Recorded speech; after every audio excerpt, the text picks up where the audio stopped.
Today on AGetc, we're reporting from the Farm Bill meetings held recently by Kansas State University Department of Agricultural Economics and University of Nebraska's Brad Lubben. Art Barnaby updates us on potential change to crop insurance, and Mykel Taylor is talking Title I programs and economic conditions, and Brad Lubben talks about the overall breakdown of the bill. Next, Curt Pate demonstrates the proper way to work cattle through a chute, and we'll end with Justine Staten talking about the Kansas Horse Council. Closed captioning brought to you by Ag Promo Source. Together we grow. Learn more at agpromosource.com. This segment brought to you by Kansas Regenerative Medicine. Your stem cells, your health, your life. I'm Brad Lubben. I'm an Extension Policy Specialist at the University of Nebraska, and I'm here in Manhattan today as part of the two-state series on Farm Bill meetings that we have across Kansas and Nebraska. The reason to do these meetings is to recognize that the Farm Bill debate really is beginning to kick in earnest. We've been waiting for it to officially start, and there have been some budget issues and policy issues that had to really get addressed before we could really kick off the formal debate. By all accounts, the action's ready to go, and now is the time to make sure that any issues that we can better understand them, and that we have an opportunity yet to provide input into the process. When we look at the broader Farm Bill discussion, and remember there's such a broad set of titles in the Farm Bill, but the four big titles in the bill where most of the debate is occurring include the obvious things like commodity programs, crop insurance programs and support, conservation programs, and the biggest title of all, frankly, is the food assistance that comes through the Supplemental Nutrition Assistance Program, which is part of the nutrition title in the Farm Bill. So we know there are issues in each of those areas, and this is a good chance to discuss them. The nutrition title is certainly distinct from most of the rest of the Farm Bill. It's clearly about food assistance to needy households, and the food portion of the Farm Bill, as I said, is the majority. It's about 75% of the total. And it is very different than the farm portion of the Farm Bill. And yet, since 1973, we've married the two together in Farm Bills so that a Farm Bill is effectively a food and farm bill.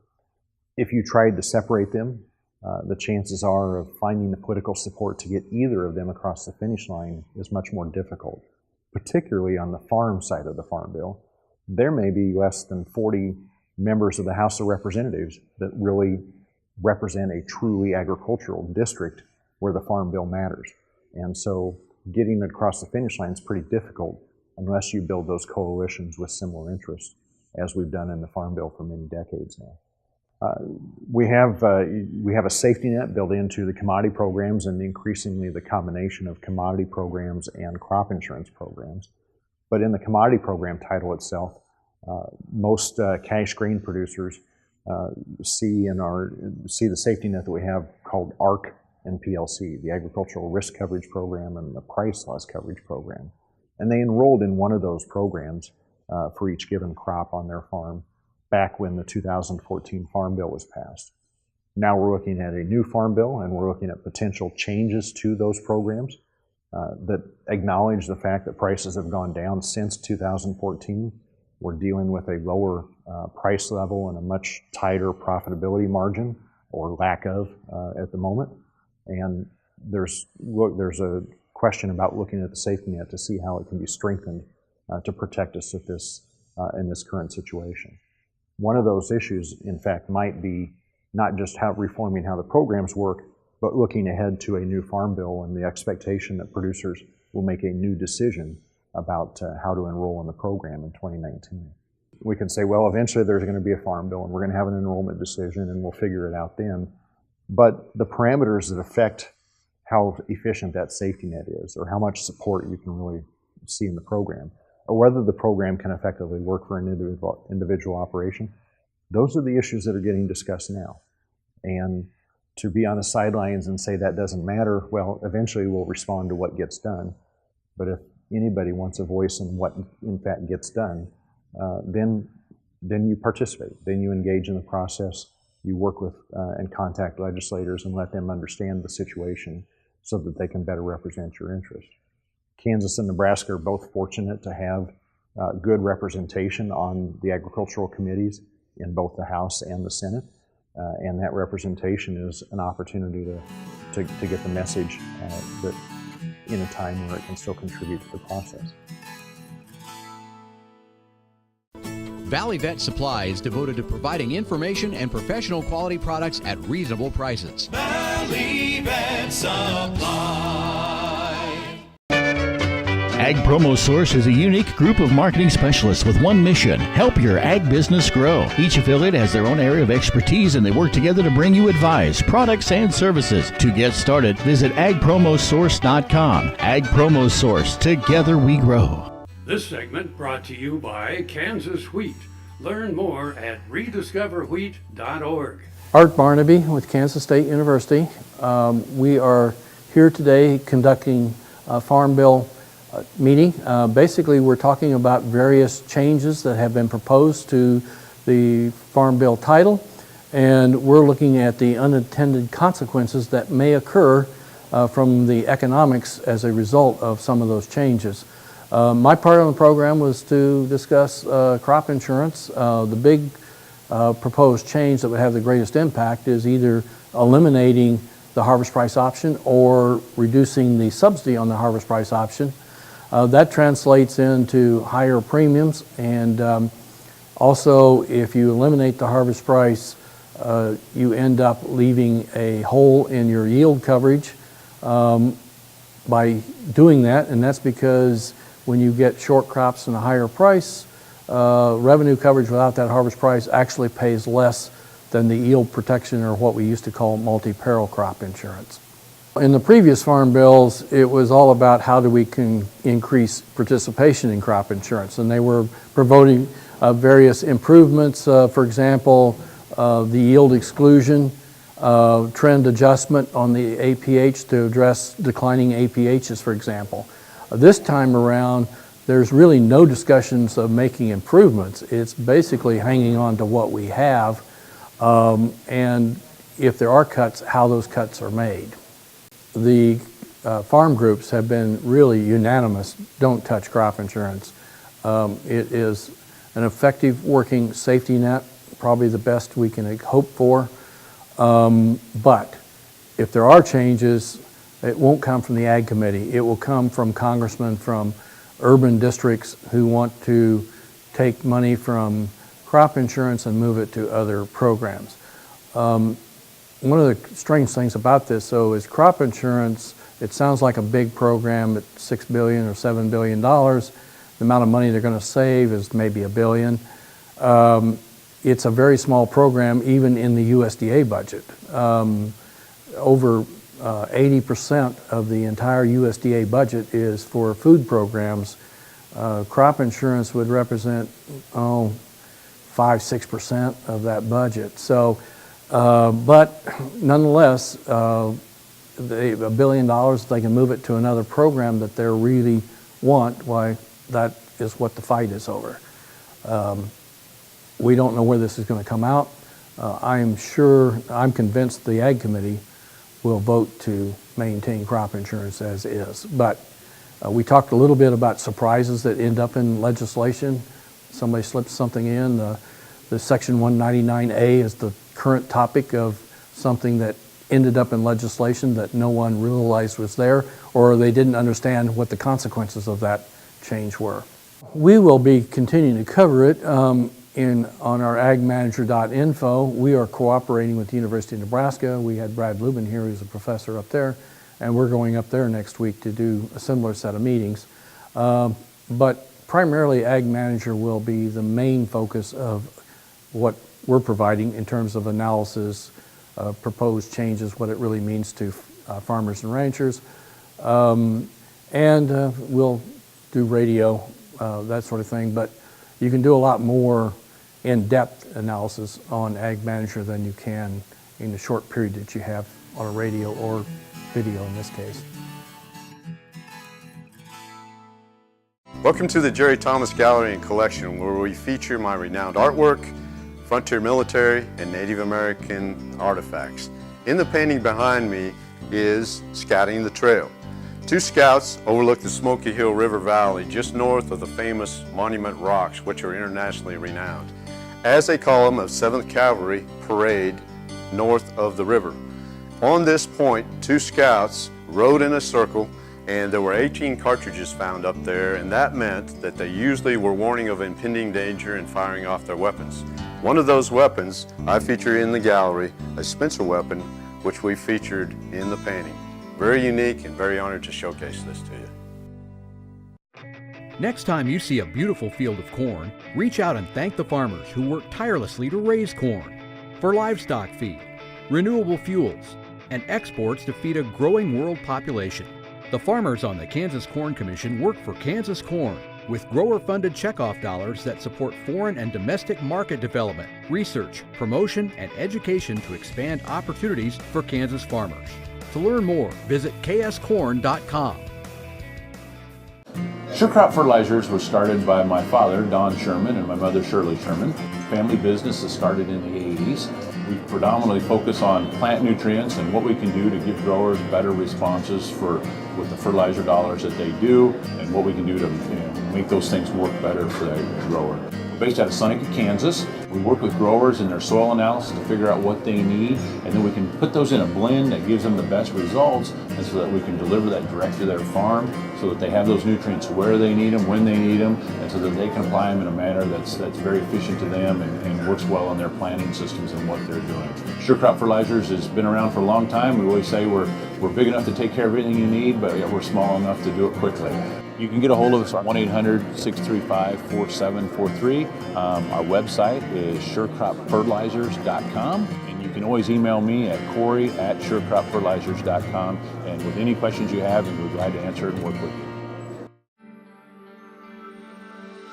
Welcome to Western Kansas Wildlife Travel Center, right here in Oakley, Kansas on I-70 at exit 76. I-70, after all, is America's main street, and we're right here on Main Street for you. Now that I'm an Oakley resident, I still come in almost every day, and I sit and listen to the conversations of the people around me. You know, the guys who are talking about the big elk they just bagged, or the folks who are taking their kid to college for the first time. People just traveling up and down the highway. Real people, just like you and me. And they find just what I find here, real people to serve them. There's history, there's scenery. We hope you'll stop and see us soon. Welcome to Oakley.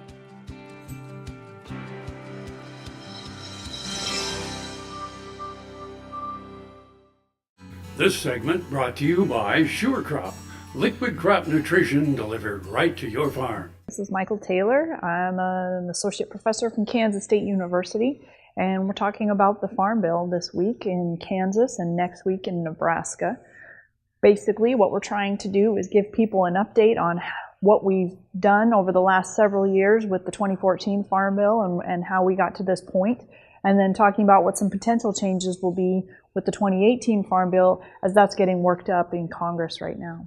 So the Title I programs, which we know as ARC County, ARC Individual, and PLC, are all being looked at just to make some tweaks to them. For the most part, what we've heard coming out of DC is that they're not going to make major changes to it, but instead make some small adjustments to try to make the programs work a little bit better and work as they were intended. What I've noticed is that farmers have some pretty strong opinions about whether or not they signed up for, quote, the right program, or basically the program that paid out the highest. What I've also noticed is the economic conditions have really deteriorated since we signed up for the last Farm Bill.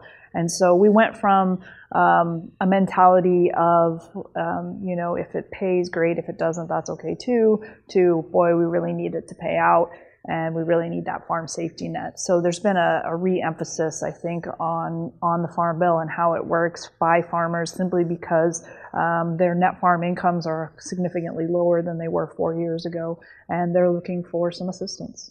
With land values, it's always a little tricky because we still have good quality land that's going for a good price.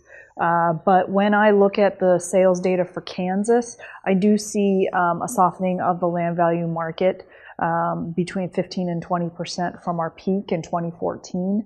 So for the last 3 years, land prices have fallen off statewide. But again, it kind of depends on what kind of land you're talking about. There's a lot more poorer quality land up for sale, and that is obviously coming down in price quite a bit, whereas some of the really good quality land is still holding its value. I would just say be ready when the Farm Bill does pass. We will start doing education shortly thereafter in order to give people the information they need to make their sign up and enrollment decisions. So it's okay if they don't make these meetings. Again, this is sort of preliminary work and just bringing people up to speed, but it'll be really important that they participate in the Farm Bill education meetings that we have as soon as the Farm Bill passes, which could be this fall. They can find out about these meetings on the agmanager.info website. That's agmanager.info. Hi, I'm Randy. And I'm Paul from PFI. We would like to personally invite you to stop by PFI, home of Boot Daddies. PFI is America's Western store, covering over 50,000 square feet. Over 25,000 boots. Visit Saddle City with the largest selection of saddles and tack anywhere. A huge selection of hats at Big Spur Hat Company in PFI Town. And choose from the best brands of clothing and accessories for the entire family. PFI, located on Highway 65 at the Battlefield exit in Springfield. And I'm not kidding. Tarwater Farm and Home has been family owned and operated since its beginning in 1978. What you need for farm and agriculture, lawn and garden, clothing and footwear, and so much more. You'll be surprised at what you'll find in this huge store. They have what you need and lots of it. So come take a look. You'll discover that customer service is first and foremost. Always has been with the Tarwaters. Tarwater Farm and Home, 4107 North Topeka Boulevard. This segment brought to you by Kansas Corn. Learn more at kscorn.com. Before you go to get cattle, you've got to know how many cattle your chute system will use properly. This has a real short lead up, so I can't bring any more than 3 of the size of cattle that we have for this job. The minimum amount of help you can use to get the cattle to flow through is better. The more help you have, the more distractions, the more different pressures, but you have to have enough help to get the job done as well. So we'll get 3 animals, bring them through, make sure that works good, and we'll go from there. As I walk back to get these 3, I'm going to walk pretty fast. I know there's a real good saying that I think is appropriate for the beef industry. Be quick, but don't hurry. Now, as I get to the heifers, I'm going to slow it down enough where I don't spook them. And as I get this gate open with the flow of cattle, I'm going to step out in behind here and I'm going to bring 3 head by me. Now I'll try not to crowd them into this corner too much. And I'll get 3 started here. When they all kind of look and want to go, I'll just go with this 3 and I'll walk them right up this alley. Now when I walk them up this alley, I want to kind of get them moving pretty good. So I'll go back and forth across here and I'll try to get them, if they trot up, when they speed up, I speed up. And I want these cattle to flow right through here pretty good. Now I'll stop and get this gate here, but I'm going to keep my mind on the cattle as I go with my gate. Right here, I'm going to try to pick this animal up on her left eye. I'll bring my sweep around.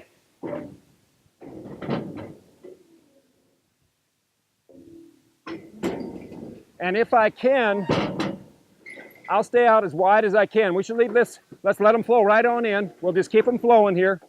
We'll keep that flow going, and we'll keep stepping those 2 up. 3 is almost too much. That's just right. Now they're not overcrowded. Now we'll work the side. Watch your arms. We'll work these cattle in there. We'll move there.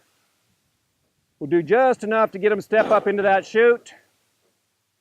Very good. As soon as she leaves, we want to have another one coming in right there. Good.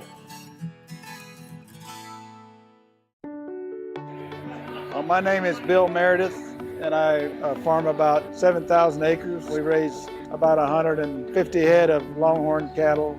It was real frustrating for me to not be able to have my hands on it. When I'd come down in the morning, almost cry because my back was hurting so bad and my memory was so bad, and I'd been to Mayo's clinic feeling like it was nothing was happening as fast as I'd like to see it happen. my land guy come and pulled up beside me and he asked me how I was doing. I told him I wasn't doing worth a darn.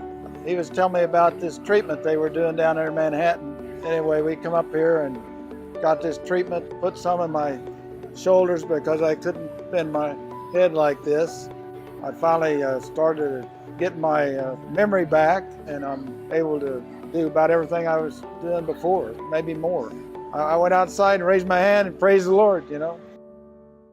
The new Better Horses Network is worldwide, presented by Lucas Oil, featuring worldwide radio and TV with iconic hosts like Al Dunning, Sharon Camarillo, Ernie Rodina, Lindy Birch, and Craig Cameron. With American Cowboy, Horse and Rider, Brushy Creek, Cavenders, and Ride TV. Worldwide radio and TV, the all-new Better Horses Network. This segment brought to you by Kansas Soybean Commission. Progress powered by Kansas farmers. Hello and welcome to Horsing Around. I'm Dr. Chris Blevins at Kansas State University, joined today by Miss Justine Staten. Thank you. Thank you for having me. Justine is the director of the Kansas Horse Council and does a lot of stuff, wears a lot of hats. And I think that one thing that I would just like to get some information out there for the public is about the Kansas Horse Council. What do they do? Like, what all the events is the Kansas Horse Council involved with on a yearly basis? Well, I'm glad you asked. So, the Kansas Horse Council has been around since 1992, and as of 1993, that's when we had our first members. So, as of 2018, we are celebrating 25 years of members, and we are membership driven. We represent all breeds, all disciplines. We all come together united with the one purpose of supporting the horse industry. And so with that, we look at things and we try to educate on equine laws to make sure that we reduce liability exposure, because that's an important feature when we're in business. We try to support the industry as far as the racing aspect. We used to really dominate by having 3 racetracks in the state, and we'd like to see racing come back. So there's another aspect. We'll do lobbying, legislative work to try to support the passage of an equitable taxation so we can get those tracks open again.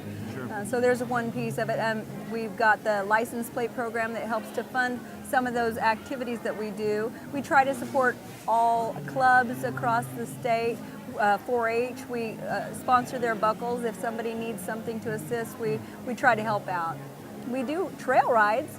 That's a great fellowship opportunity to bring folks around. We're going to start really getting involved with the dream rides. We've been involved off and on over the years, but we may take a more active role in sponsoring and supporting the dream rides in partnership with Better Horses and so forth. So those are some of the things that we do. We also have Horse Care 101, which, as you know, is a fabulous educational one-day symposium where you get the best information at the most timely opportunity. Whole day of everything for the new horse owner to the seasoned horse owner that will help them with horse care or ways to prevent injury, accident, etc. So. And then the big event is? Equifest of Kansas. That's our greatest fundraiser. That's the way I like to look at it. But it's a 3-day of a lot of fun, a lot of things going on, non-stop clinicians, world-renowned, educational workshops, entertainment, shopping wall-to-wall, music, arts. It's just unbelievable, as Ernie would say. Yeah, it is unbelievable. You know, I think it's important to know really how active this organization is and such a proponent for the horses within the state. How would people find out more, get more involved, potentially join? Where would they go for that? Well, I'm glad you asked. And we do have a lot of associations that are members of Kansas Horse Council, because that's a network of communication that needs to be continued. So if you're a member of a saddle club, you need to ask if your saddle club is a member of Kansas Horse Council. You yourself as an individual or a family can become a member of Kansas Horse Council by contacting us. You can check us out online at kansashorseCouncil.com or look us up on Facebook.